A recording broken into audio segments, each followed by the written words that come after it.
Hey guys, welcome to Muskie Road Rules podcast and Patreon. Guys, I am super excited and really happy to see how this is going, and I hope you guys are really enjoying it. I already got a couple of stuff for the Patreon members up there, the Last Cast members, where they can receive discounts from a few lure companies, working on some other things myself. And also been doing some giveaways. Guys, if you're going to do this, make sure that you do get onto the Patreon. It's $8 a month. And trust me, the giveaways, you're going to win a little more than that $8 a month subscription fee. But today on the podcast, I have a guy who's familiar with some topwater baits. And let's face it, who doesn't love fishing topwater? You know, going out there casting and seeing a fish. It's all visual. It's a lot of fun. And this is a guy that's built topwater baits for a long time, and actually got a newer company that he's doing right now. I got Mr. Tom Whartman from Snaggle Tooth Tackle on the podcast. Tom, how we doing, buddy? I'm doing good, Greg. How are you doing? I'm good. It looks like you're in a very white kitchen. Very white kitchen. The white light's white, so it's pristine, and I would not myself. I would not do well in a white. That shows way too much stuff. I'm way too messy, and I don't see me doing very good in there. Well, she points that out to me. So, yeah, I get it. So, Tom, let's talk here. You've got a new topwater company that you're doing now, Snaggle Tooth Tackle. yes. Let's talk about your history a little bit here. How is what got you into making surface baits and the whole muskie game in its own? Well, Greg, 2006, I found myself working at a millwork company in the cities, and I was getting basically scrap lumber, dirt cheap. Mm-hmm. And I started making walk the dog baits out of maple. And this is when the Weagle first started coming out. So I'm like, oh, I can do that, and I got a lathe, and I made my first walk the dog bait. And did it work? It worked. It worked. Okay. It caught some big fish. It's still catching big fish. Of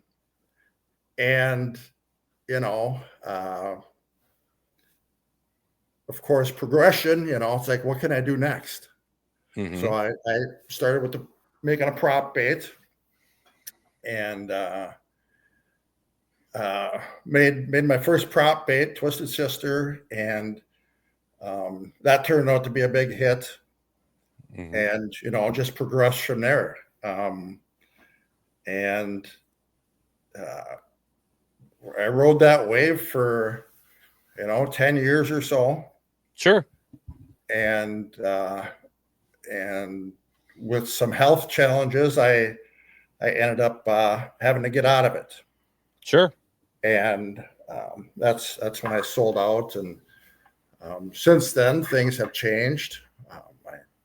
I'm on the road to recovery, and decided that when you start doing this, for me anyway, it just never leaves you.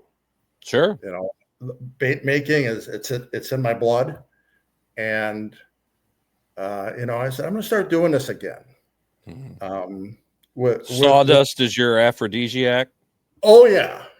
Sawdust. There's nothing better than cedar dust in the morning. Yep. I get it.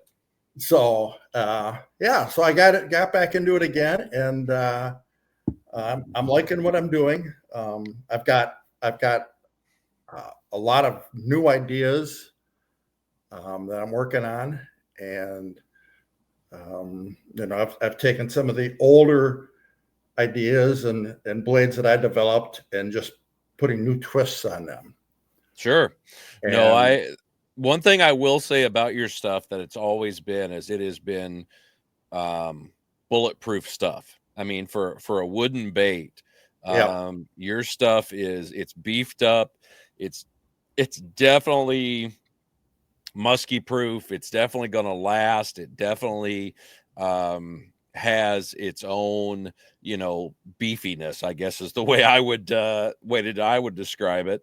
And it's definitely made from the hooks to everything. It's made for, some big damn fish. Yeah, well, they last and last, and I, I get baits sent to me from guys that bought them 10 years ago and 15 years ago, whatever. And can you do a repaint on this? And it's been chewed on and whatever. And I'm like, yeah. And I get those baits back, and I'm looking at them going, holy crap, this bait's been used and it's still going. Oh yeah, no, I get that. Your paint jobs are probably better than mine, which are just a rattle can and be like, yeah, okay, it's black, we're good. Well, I told a guy recently, I said, my favorite paint color to paint is black. Yeah.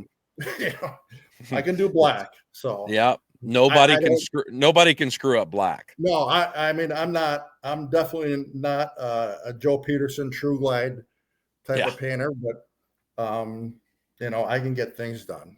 No, your stuff is looking good. Now, what kind of wood are you? Now, you said cedar. Is that what you're making the baits out of? Yep, cedar, and I am also doing a little bit with poplar, mixing poplar in, but primarily cedar. Do you find that's because it floats better, or it has the buoyancy? It floats better. Cedar is naturally resistant to decay. Okay. And it absorbs the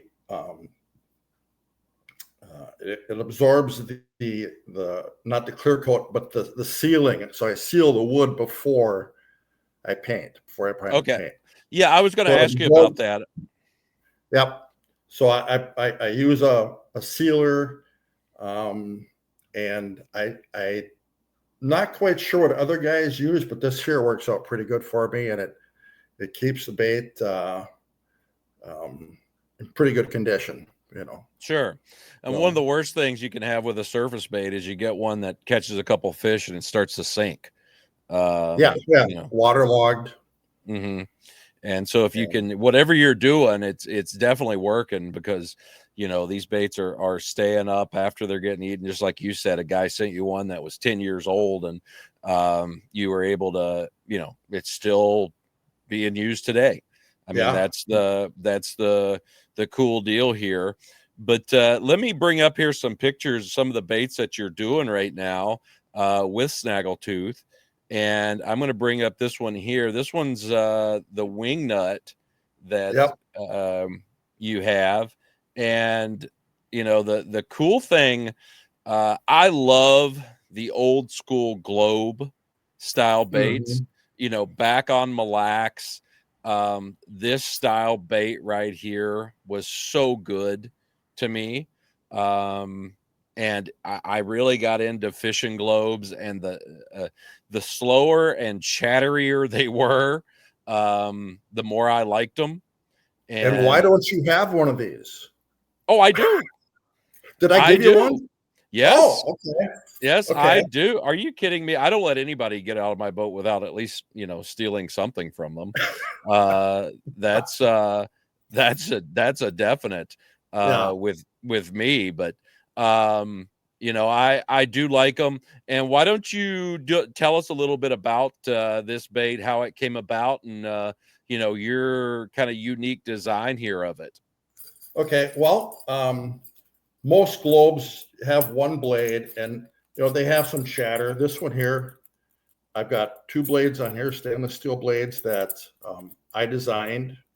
Can you bring that up a little higher? Can you hold it up a little higher? There you go. There you go. So you guys can see it. This has got a real nice chatter to it, and I've got the bushing inside of here as well. That's a little secret here. It's a square bushing, so it rattles on that wire. Little extra noise. Yeah, no, you can hear that. That thing sounds. That? Yeah. Oh yeah. So you can. When this is coming through the water, then the water is deflecting off these blades, and it's really chattering. So, and this is a bait. Can you hear my dog barking in the background? I can. Sounds like he a likes your Cocker bait. Spaniel. He likes your bait. No, it's a old English bulldog. Oh, and he is 2 years old, and he pretty much runs my entire life. That tends to happen.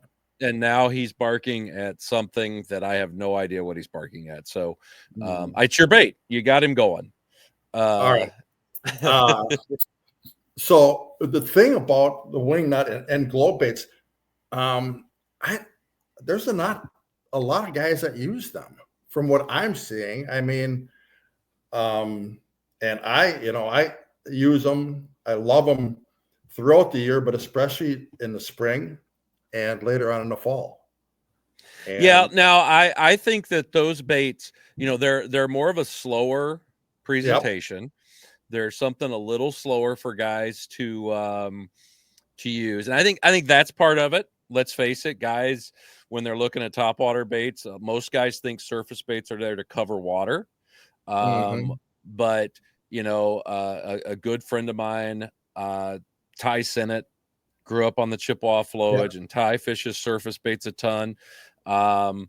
And fishing with him over the years and talking to him, he's really good at, he goes through a lot of surface baits in his boat, styles and models and everything, and is just really good about, well, I like, in these conditions, I like this. It's not just, pick up a prop bait and throw it out there. Right. It is it's a very thought about and methodical thing. And it's something that I've tried to introduce and put into my stuff as well. And for me, globes were really good about the vacuum just fell, and I'm pretty sure he's mad at it right now. Yes, that's what's going on. Okay. Hold on one second here. River, stop it. That didn't work. Nope, not at all. Hey, River, come on. I'm trying to do something here. Okay. Yeah, we'll see how this works. But the thing is about the globe style baits is they were really good at early season and at hold on one second here. Hey, you're fine. He's looking at me like I'm not fine. The vacuum fell and I'm mad at it. Stay. Yeah, we'll see how long that lasts. The thing is that these globe style baits early in the season and in the fall, and these were really good baits after dark. Yep. Because they're slow, they're chattery. And like I said, I like that. For me, the ones that I could work slow and that were the most chattery were the ones that seemed to be the most productive. And that is what I like about these style baits. And for anybody out there listening, these baits work really well in cooler water temps. Yep. They definitely are a very good, because they do create noise and they create a disturbance in the water, not like a tail bait, but they create a disturbance in the water that is unique. And again, at a slower pace, it just really seems to get these fish going. It's a great bait to go back. Let's say you raised a fish on a tail bait or a walk the dog bait, and you're wanting to try something different back at it. These are great baits to go back with that. The globe has been around, since the 50s. Yep. This is a very old, probably one of, between it and the creeper style, probably one of the oldest baits that's surface baits that was out there. Right. And it's not a new concept. No. They've been around forever, but I think it's just not the flashy speed and stuff that you get, that plop, plop, plop, plop, plop, plop sound that you get from your tail baits. And I think that's what people don't realize, or that's what people don't that might be the reason why they're not using it. But I'm a big believer in these, globe style, chattery, tinny baits. Yep. Yeah. And Yeah. here, west central Minnesota, here, Miltona, and some of the other lakes, Battle.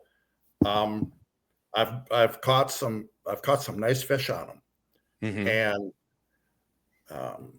and I think a lot of what it is too is they are a slower retrieve bait, and I don't know if that turns some people off or not, but they're exciting to fish with. Yeah. No, I mean, that's like me. I mean, I'm also a big fan of like the old hog wobbler style bait. And a Yeah. lot of guys aren't because they are a slow bait. But they've been good for me in the past, and I still throw them today.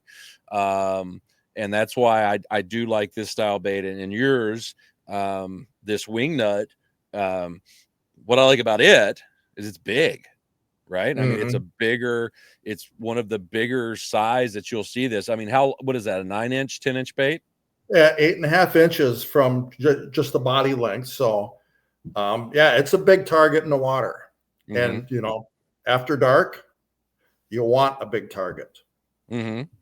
Sure. No, So, I mean, and it creates the commotion. It does everything that you want it to do. So let's move on to another one here of yours, and that's the barbell. yep. That is, it's a double prop bait, and it definitely makes a lot of noise. Yep. So the barbell, and again, nothing new. I mean, but this one here, I've created. It's a combination of cedar and poplar, and it's got more of a pop to it than some of the other baits like it, and it's also a big target. It's about the same length as the wing nut. So I love it. I've caught a lot of my bigger fish, 50 pluses, have been on the counter rotating bladed baits.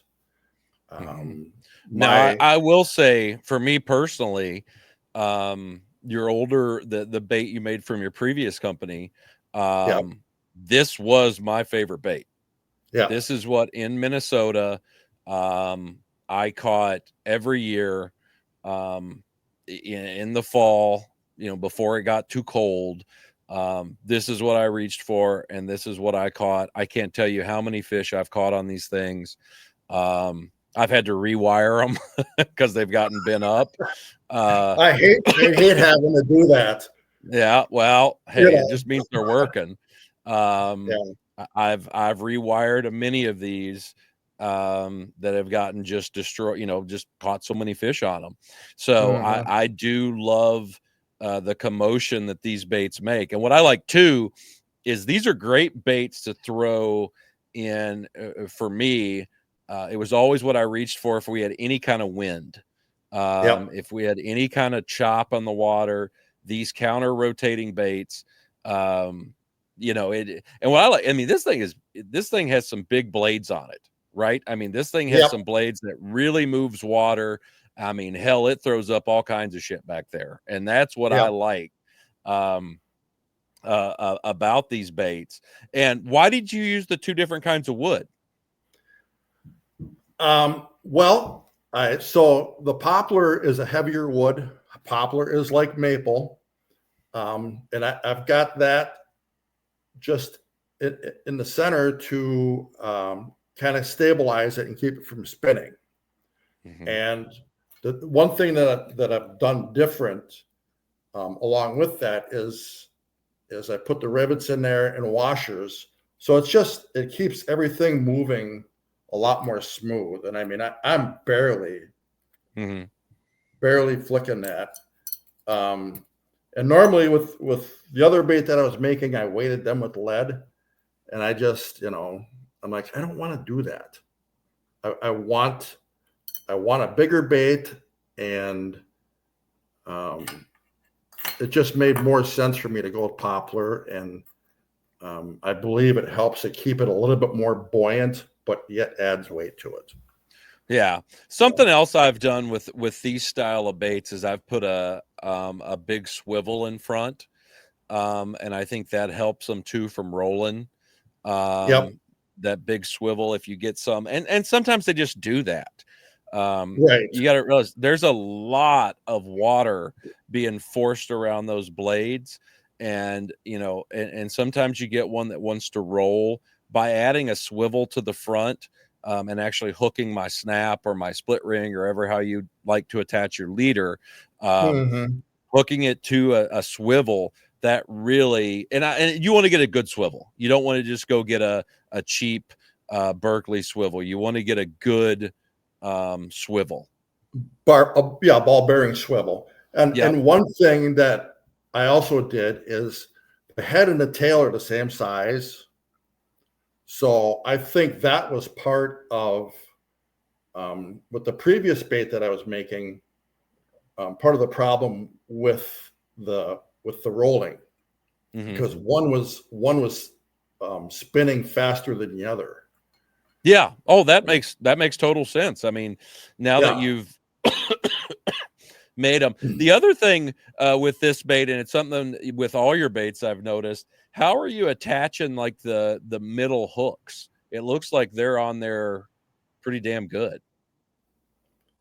Well, they're just it's a crane swivel, through wire through the crane swivel, and pretty basic. I think some guys screw them in. I feel better with them being attached to that 062 wire. So yeah, no, they're attached right to that center wire. They're not going to pull out. Nope. They're on a swivel. That swivel there is not important to be anything super ball bearing ish or nothing like that. It's just there to help keep that hook hanging. It's strong. The hook can rotate some if it needs to. Exactly. But it's built the right way. Now with tail baits, and we're going to talk about, or with I don't know, this really isn't a tail bait, it's a counter rotating blade bait. How do you go about tuning these blades? That's something I know a lot of guys do, because if let's say you get a fish, you get it in the net, you take pictures, all good, but when you go to throw it again, it just ain't quite making that sound that you want it to, or that it was. Maybe go through, how to make one louder and how to make one, softer, Okay. how to tune these baits. Right. And Greg, it's pretty simple. I mean, these are spring steel blades. Hold it up a little higher for us. Hold it up just a little higher. There you go. How's that? Right. Well, that's perfect. Well, I can't see your face. That's what everybody wants. So they are super easy to tune, and it does not take much to get them back into tune. I mean, just a simple that there is all you need. And if you tune it too far forward, it is going to it's not going to plop. Basically, it's the whole bait's going to start spinning. So you want a happy medium on that. You can back them off if you want it more subtle. But I prefer, just a good pop out of it. And most of them, I mean, before I send them out, I do tune them. And so everyone gets tested and tuned. But, whatever happens after that, it's up to the heavens. What material is those? Are those blades made out of? It is a spring steel, so it's that's all I know. It's a stainless. I don't ask him. I don't ask the manufacturer, what do you make these out of? I just know it's a spring steel. Well, I will. The only reason I'm asking is those things are very tough. They're tough. and they do take a lot to get out of tune, because that's a very it's not something that's going to come out of tune just casting, No, with no. repeated hits to the water and stuff like that. Now, if you throw it up and hit a rock cliff with it, well, then you might have an issue. Well, even then they tend to hold their tune pretty good. But for the most part, they hold their tune. And occasionally they will come out of tune, but it's real simple to just give them a little tweak and they're back in business. And I will say with the barbell, I mean, there's not much to be tuned on them. And the only thing once in a while, the front one will kind of lock up a little bit or stop spinning. And all you have to do is open up that back blade and you're good to go. And that'll keep the front spinning? Yep. For whatever reason, it's grabbing and throwing so much water. I think it creates like a vortex. Okay. And so that's what I do with that. And that's my most common question.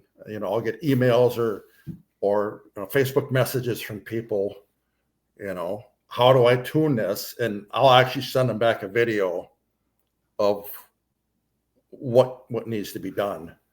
And sure. It's really pretty basic, but I think a lot of guys sit there and they start moving all the blades around. Well, you're probably doing more harm than good, but for the most part, it's always that back blade.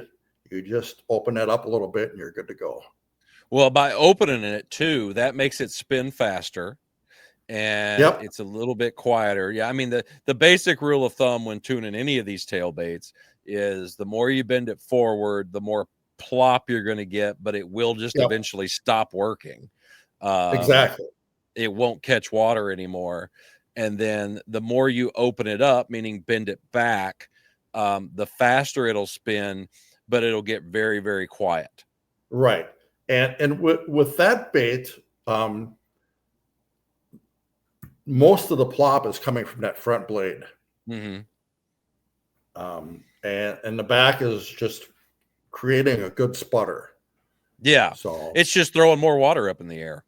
Exactly. And creating more of a disturbance. And, like I said, I mean, this has, and for years, this has been one of my best Minnesota baits in the fall.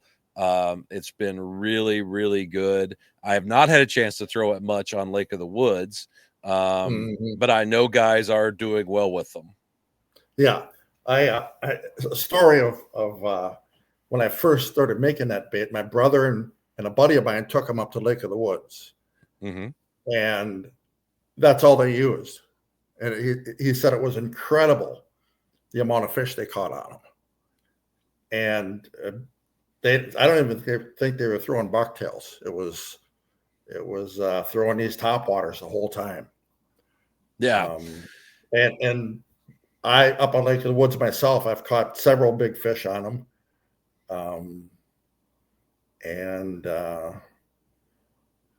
Yeah. I mean, if you're looking for, it's been a great bait. Yeah. No, if you're looking for something to make some noise, again, if you're looking for something to make noise, check out these barbells. They're definitely going to do it. They're built tough. And yeah, that's what you want to do. Now let's get into this guy here. This is the one that I played with quite a bit last year. And that is your Beast. The Beast. This bait here is more of your traditional tail bait. It does have the blade there that hits when the tail is rotating. And then you've played a little bit or changed up how that blade is attached. Maybe go through that a little bit here, how you're doing that in the center. Yeah. So originally I just had a screw eye in here and a split ring and then the blade hanging on that. But after thinking about it, I thought, well, why aren't I putting that on a swivel? And, having that blade actually back there doing what it's meant to do. And, extra tractor. And I also started using different blades, bigger willow leaves, these fluted Indianas in different sizes. And, you brought to my attention that you were using, was it a number 6 Magnum Colorado? Yeah, an 040. The 040, yeah. Yeah. And when I heavy one. came up and fished with you, I was like, holy crap. That thing was putting out some noise. Yeah. And I've got, here right here. I think guys can hear it, but I've got a fish that we actually had follow on it here. Right. You can hear the bait. Here comes one.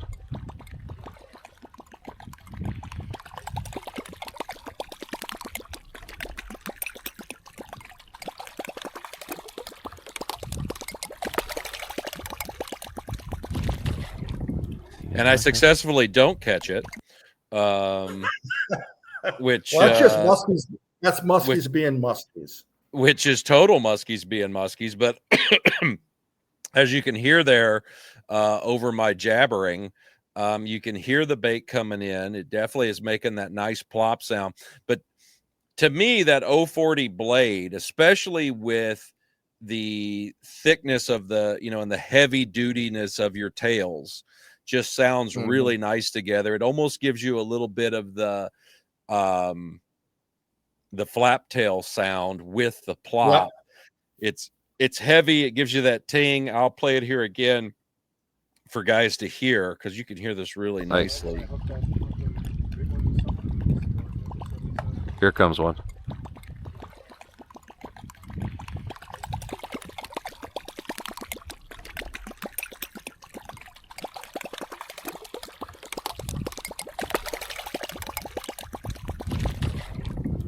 Like that. That was a nice fish. You just hear that really nice ting sound from it. And I love anytime I can hear that ting, anytime I can hear that, that just that little bit extra. And that's what that blade, I think did. I've played with other baits like this as well. And I've done everything from, hell, I put car keys on them. I've done the whole gamut of different types of material and the thickness of the materials. You can get all kinds of sounds out of these things. Yeah. Well, I also like to use a brass cotter pin. You know, I mean, anytime I'm real big at thinking outside the box. Mm-hmm. And I think you are, you as well. I mean, I think you told me you put a Ford key on a pacemaker or something. Oh, yeah. Yeah, this is my Ford Start pacemaker. That one caught a lot of fish. Yeah.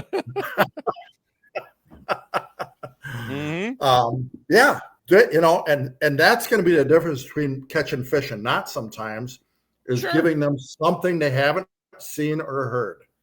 Yeah, no, and it is. And what's nice about your deal here is you have that split ring on there. So it's really nice. You can easily put something on there and try different blades. You can try different, you buy it with whatever blade that you have on that particular one. I mean, but you can try different stuff, right? I mean, you can, and that's the beauty of it, is being able to try different things.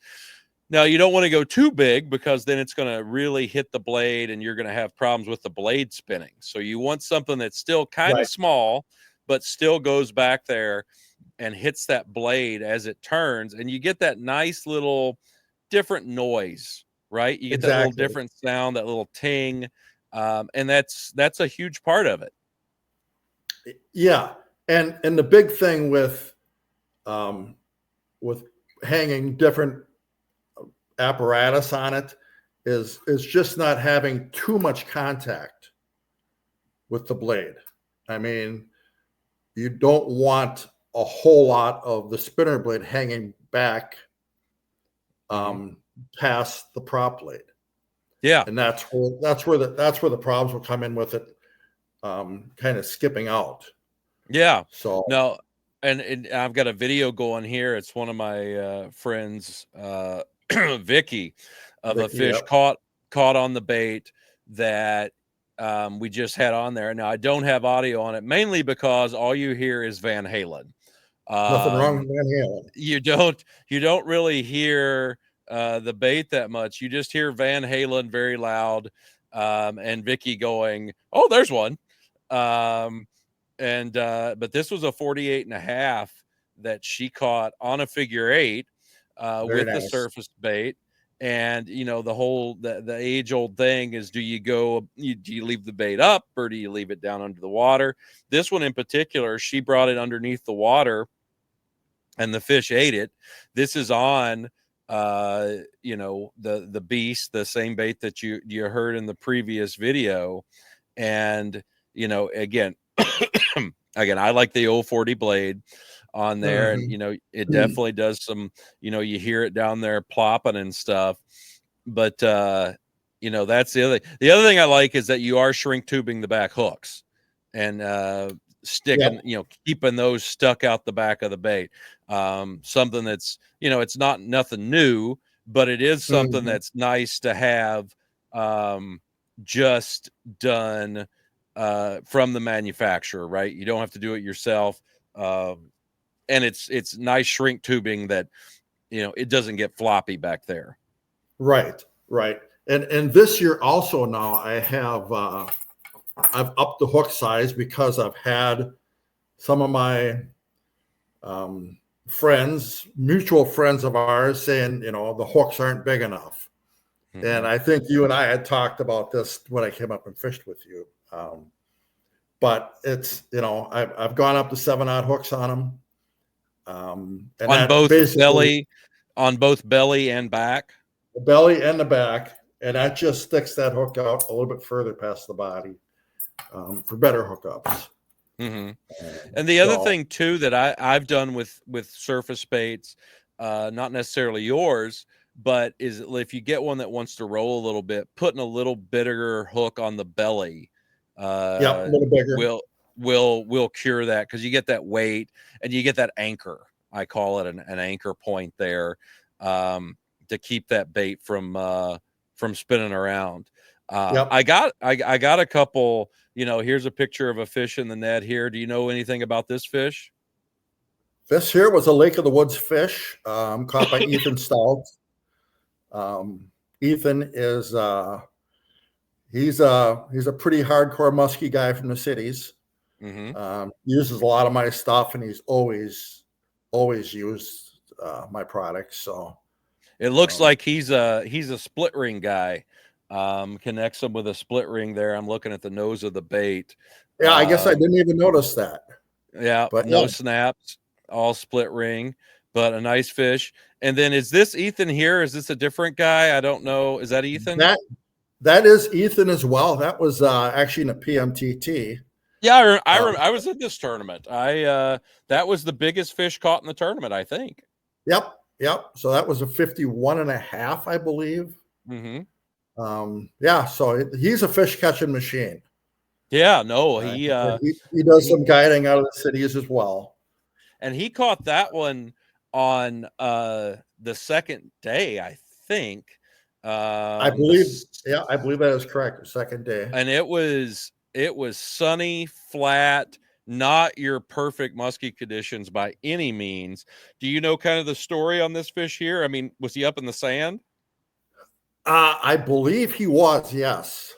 I didn't get a whole lot of details on it. But he, I believe he was fishing back of the boat, and they were struggling, and he threw the beast on, and there it was. So yeah, no, that was a weird tournament in the fact that it was August, but the water temperatures were in like 72, 73. And for me, I mean, we fished, we got our fish deeper on the edges, but there was a lot of fish up shallow. A lot of guys caught their fish up shallow, and and that's that's not a bad water temp. I've always just done better in the sand when it got down below 70. Those cool downs, but talking to some mutual friends up there, everybody was saying the fish just stayed shallow all year on Minnetonka last year. and there was a lot of fish in the tournament caught up shallow, and and some big ones, include case in point, Right. this fish we're looking at here, and you can look behind the boat there, you can see that there wasn't a lot of wind, pretty flat water. I mean, I remember Sunday was the day on Minnetonka that was, you got the Minnetonka that everybody talks about, the skiers, the boaters, the pontoons. Oh, I remember. Yes. And you get to just absolutely crazy. The amount of people out there, and they're not, a guy said, well, they're just being assholes. They're not. I just don't think they know. And they don't know any better. No, most of the time they're just coming up to say hi, but they don't realize they're running over your line, and they're saying hi in front of you instead of behind you. Right. And it's the same thing that we dealt with one time in Iowa fishing Okoboji and Spirit, which I will always say, I don't care how bad the lake is, Okoboji was the worst boat traffic I have ever seen in my life. I've never seen anything like it. I mean, you couldn't even get on plane. There were so many boats out there. And I don't know what they were doing in the back of that bay we were fishing the mouth of, but it was important because it was a steady line in and a steady line out.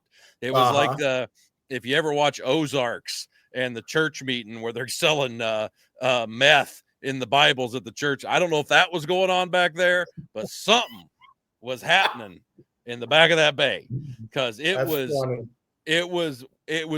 never seen anything like it. I mean, we were in 3-foot waves with no wind all day. And it was I don't know. I'll be hard pressed to see something worse than Okoboji for boat traffic. Now, Tonka's bad. Trust me. Tonka's bad. That's where I cut my musky teeth, was I'm in a Tonka, and that's where my first baits. I mean, that's all I fished was Minnetonka. Sure. So yeah, we'd be out on, in Crystal Bay or whatever, fishing off of Bones Point, and just about getting run over by boats. Sure. And the muskies didn't seem to mind. No, I don't think. I've always said the muskies are used to this. This is like Thursday to them. It's us. I mean, it's us that are just annoyed by it. Well, right, because we're dancing up on the bow of the boat as we're taking rollers over the bow, getting our feet wet and and I've always said too, in fish, if they're 7-8 feet down and 10-15 feet of water, do they know it's windy? I mean, do they know it's rough? No, it's another day in the life. It's just another day in the life. And so it is frustrating. I mean, I'm not going to say, I'm not a crunchy granola or nothing that's going to say, oh, it's wonderful, everybody is happy. I mean, I've had some experiences out there where I wanted a Gatling gun, but the fish don't give a shit. No, they don't. And I'm sure if you're, like you growing up on Tonka, like your friend here, what was his name again? That caught Ethan the fish? Stout. Ethan. I mean, I'm sure fishing in the cities, he's the same way. He's just like, that's just what it is. And, and you just learn to deal with it. I always laugh, especially like up here at Lake of the Woods and, living in the angle, guys are like, oh my God, the boats are everywhere. It's pressure. Good Lord. I'm like, really? You don't know what pressure is. You don't know what pressure is, bud. Exactly. And, you just gotta, well, the fish aren't there on my spot. I go, well, find another spot. It's just one of those, deals. The fish don't care. The fish will move. The fish will be pushed. The fish will do what, fish will do what fish will do. Exactly. Right? They might still be on the spot, but not the exact part of the spot that you want them to be. Sure. And they slid off for whatever. You might have to fish it out, instead of stopping at this point. Last year it was something that I did that worked, and fishing out extensions. Actually fishing further. And there were days that going further is what we had to do, and that was kind of what it turned out to be, and what it was. But no. I love the fact of that. Now, going back, before we end here, going back, we were talking tuning, and let's go back to the wing nut here. Is there anything tuning wise you can tell guys on this bait if they're having an issue? Really, I mean, I've never had issues with them. As far as tuning, I know some guys say they will back the screws out a little bit to make more of a ting to them. So backing these screws out. But to do that, you almost have to rebuild the bait, correct? Well, you can take if you've got like a split ring pliers. Oh yeah, that's smart. Stick it in there and just give her a couple cranks, and see, that's why you can twist these blades a little bit. But my experience, I've never had a problem with them running. Even after catching fish on them, they always just seem they hold their tune well. Yeah, I mean, the only thing really after you catch a fish on is probably just getting it straight again. If it bends there in the middle. Yep. And that's going to happen more in the net than anything. Oh yeah, exactly. I mean, all baits, let's face it, all baits go out of tune in the net. I mean, very rarely does the fish knock it out of tune. It's the net that blows it out of tune, especially if you get a feisty one in there and he starts rolling and doing what muskies do. Right. Yeah, I think they get wrapped up in the netting and whatnot, and then that's where the problem comes in, and that's a lot of times where the wire gets bent up a little bit too. So yeah, no, I totally get that, and that's what and that's where you get your problems. It's with any bait. Mm-hmm. Yep. So all right, Tom, how can somebody get a hold of you to buy some of your baits? Well, I have them at Muskie Tackle Online. Thorn Brothers has them, and Team Rhino has a few. You can also get in touch with me through my Facebook page, Snaggle Tooth Tackle. Send me a message. I've got a good supply right now, and just send me a message, and we can do the PayPal thing or Venmo, and we'll get them out to you. Yeah. Well, and I'll tell you guys, if you're out there and you're looking for a new topwater to try this year and you haven't tried the Snaggle Tooth stuff, it's very bulletproof. I've tried it myself. Liked it last year. Look forward to fishing it more here this year. It was kind of the prop bait that I reached for last summer. It wasn't, let's face it, it wasn't a great surface bait for me year last year. It was just a tougher surface bait year. But this stuff, especially the Beast right here, was one that did get fish to go and produced fish. And especially later when the water cooled down, I liked it because it was a bigger profile bait, made some noise. And I really liked what it did. And we'll end right here. We'll let guys hear again. We hit like what it sounds like. Here comes one.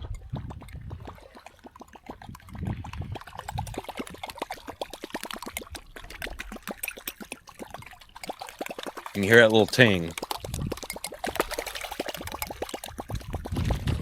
Yep. You didn't like that? And I successfully scared it away. So no, guys, definitely check this out. And definitely check these babies out, and give Tom a holler here. He gave you his information. And Tom, buddy, we will talk to you. Maybe we'll get to share the boat again, okay? I look forward to it, Greg. Thank you.